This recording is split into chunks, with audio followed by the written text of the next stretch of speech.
এই হলো সমুদ্র বিলাস হুমায়ুন আহমেদ স্যারের সেন্ট মার্টিনে অবস্থিত এই সমুদ্র বিলাস।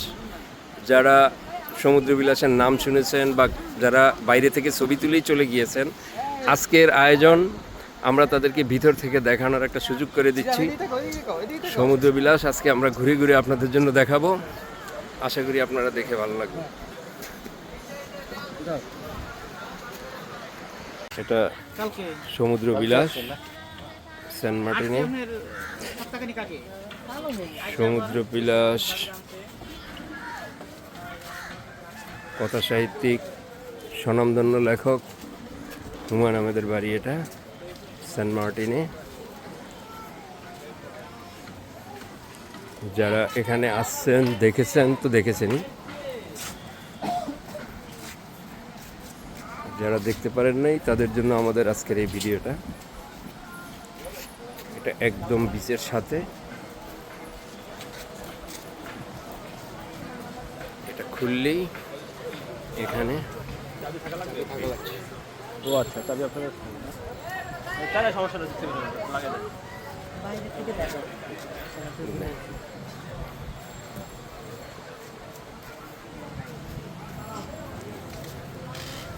এখানে কটেজ রয়েছে 1 2 3 4 5টি কটেজ রয়েছে। এটা হলো সেন্ট মার্টিন বিচের সাথে। বাংলাদেশের সিও শাহজাহান আসসালামু আলাইকুম আমাকে এটা দেখার সুযোগ করে দিল। হুমায়ুন আহমেদ আমাদের সবার জনপ্রিয় কথা সাহিত্যিক লেখক, তো ও বাড়িতে পা দিয়ে এখন আমার একটু অন্যরকম একটা ফিলিংস আছে। এই ব্যাপারে সিও বাংলাদেশের সিও শাহজাহান একটু কিছু বলবে। আসসালামু আলাইকুম। আসলে হুমায়ুন আহমেদ স্যারের বাড়িতে ঢোকার সৌভাগ্য কিন্তু খুব কম লোকেরই হয়।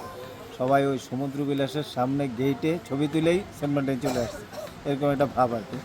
আমি প্রত্যেকবার আসলেই আমার গেস্টদেরকে অন্তত এই বাড়িটা ঘোরানোর চেষ্টা করি, কারণ এই বাড়ির ম্যানেজার আমার খুব ভালো পরিচিত।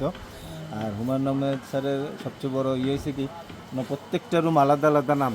এই যে এখানে যেমন এটা হচ্ছে হিমুর মধ্য দুপুর, হ্যাঁ হিমুর মধ্য দুপুর। প্রত্যেকটা ইয়ের আলাদা আলাদা নাম আছে। যেমন এটা আমার আছে জল, আমার আছে জল একটা বই ছিল, হ্যাঁ ছবিও করছে, ছবিও ছিল, হ্যাঁ এইটাও বই ছিল হিমুর মধ্য দুপুর। তারপরে এটা হচ্ছে মিসির আলী আপনি কোথায়, মিসির আলী আপনি কোথায়, এটার নাম মিসির আলী আপনি কোথায়। আর সবচেয়ে জনপ্রিয় হচ্ছে কোথাও কেউ নেই, এটার নাম হলো কোথাও কেউ নেই। অসম্ভব জনপ্রিয়। এখানে হলো শ্রাবণের মেঘের দিন। যারা এই বইটি পড়েছেন তারা জানেন শ্রাবণের মেঘের দিন একটা বই ছিল, বই ছিল, সবই তো বই। এটা হলো দারুচিনি দ্বীপ, সেই আলোচিত দারুচিনি দ্বীপ রিসোর্ট। এটি দারুচিনি দ্বীপ সম্বন্ধে সবারই জানা আছে, সেই রিসোর্ট এটি। কিন্তু বেরো সামনের ভিউটা নিতে পারলে ভালো। বন্ধ, এখান থেকে বন্ধ থাকে। ম্যানেজারের একটু সাক্ষাৎকার নেই না? হ্যাঁ হ্যাঁ। তো যারা আমাদের জনপ্রিয় কথা সাহিত্যিক লেখক হুমায়ুন আহমেদ স্যারের বাড়িটির নাম শুনেছেন, দেখার সৌভাগ্য হয়নি, তাদের জন্য আজকে আমার এই ভিডিওটি। পাপন ভাই একটু তো সমুদ্র বিলাস রিসোর্টের দেখভাল করতেছেন আমাদের প্রিয় ভাই পাপন ভাই, উনি ম্যানেজার হিসাবে আছেন। আমরা তার মুখ থেকে একটু কিছু স্মৃতিমূলক কিছু কথা শুনবো। জিজ্ঞেস কি বলবো বলেন। বলেন যে স্মৃতি আর কি হুমায়ুন আহমেদ স্যারের। হুমায়ুন স্যার এটা 1987-88 সালের দিকে জমিটা ক্রয় করছে। তারপর আপনি কি শুরু থেকেই? আমি 2007 সাল থেকে স্যারের সাথে। আচ্ছা আচ্ছা।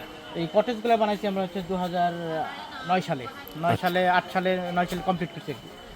এরপর থেকে হচ্ছে এই কটেজ ভাড়া দেওয়া হয়, ভাড়া দিয়ে মোটামুটি এটার যে খরচটা হচ্ছে আসলে সংগ্রহ করা হয়। কটেজগুলো কত করে?